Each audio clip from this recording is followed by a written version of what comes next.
bonjour, nous sommes le mardi 15 février, deuxième jour du Salon Mobile World Congress à Barcelone avec CNET France et Business Mobile.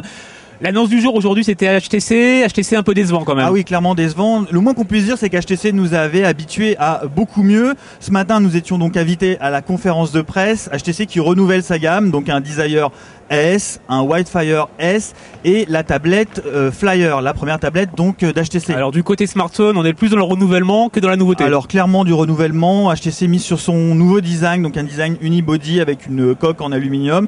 C'est plutôt joli. Par contre, à l'intérieur, c'est vraiment la déception. C'est de l'ancien.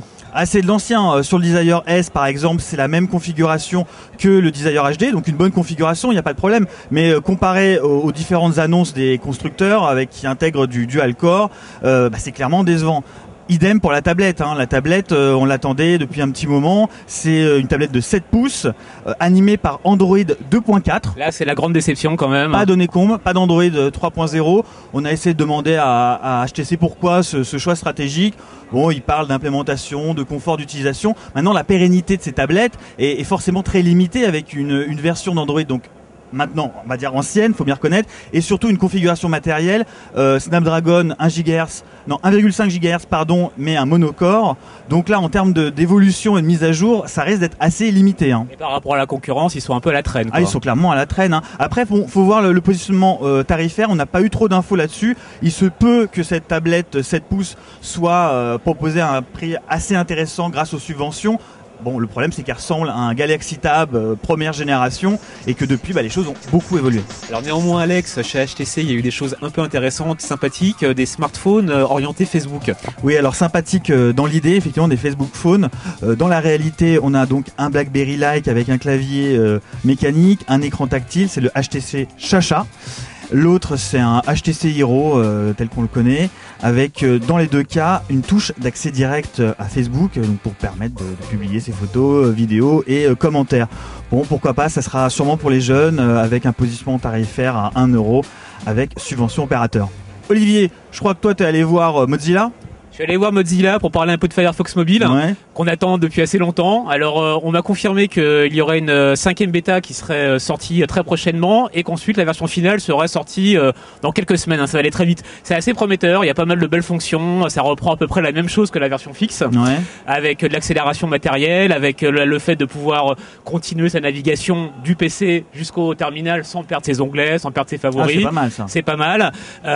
C'est dispo que sur Android de toute façon pour le moment. C'est un peu le problème, c'est dispo que sur Android. On m'a confirmé qu'il n'y aurait pas de version pour Windows Phone et évidemment de version pour Apple iPhone, ça c'est clair. Ça, on s'en doutait un petit peu. On parlait dimanche dernier de la bataille des puces dual-core avec d'un côté Tegra, Texas Instruments avec OMAP. Je crois que tu allais voir Qualcomm. Alors Qualcomm a annoncé du lourd encore, parce que c'est vrai que c'est les leaders des puces pour smartphone pour le moment. Ils sont très en avance et ils veulent conserver cette avance avec des processeurs qui vont tourner jusqu'à 2,5 GHz en quad-core pour la fin de l'année. Ça c'est sur du mobile ou de la tablette? C'est prévu pour les tablettes au départ, mais rien n'interdit de le mettre sur des smartphones qui iront très vite et qui seront très souples. Alors 2,5 GHz et puis également du HSDPA très rapide pour la partie modem des téléphones. Vraiment Qualcomm se positionne en tant que leader sur ce segment de marché, alors que Texas essaie de rattraper son retard et que Intel est complètement absent. Alors Texas, pour le moment, on l'a trouvé que sur le LG Optimus 3D. Bon, Olivier, ça confirme la tendance des processeurs dual-core, la surenchère technologique. La course à la vitesse. Bon, l'intérêt c'est quand même l'utilisateur final. Après, en termes de consommation, puisque c'est toujours le même problème, l'autonomie de ces appareils mobiles, que ce soit smartphone ou tablette, est toujours remis en cause. Alors Qualcomm promet avec ses nouveaux processeurs des économies de consommation de 70%.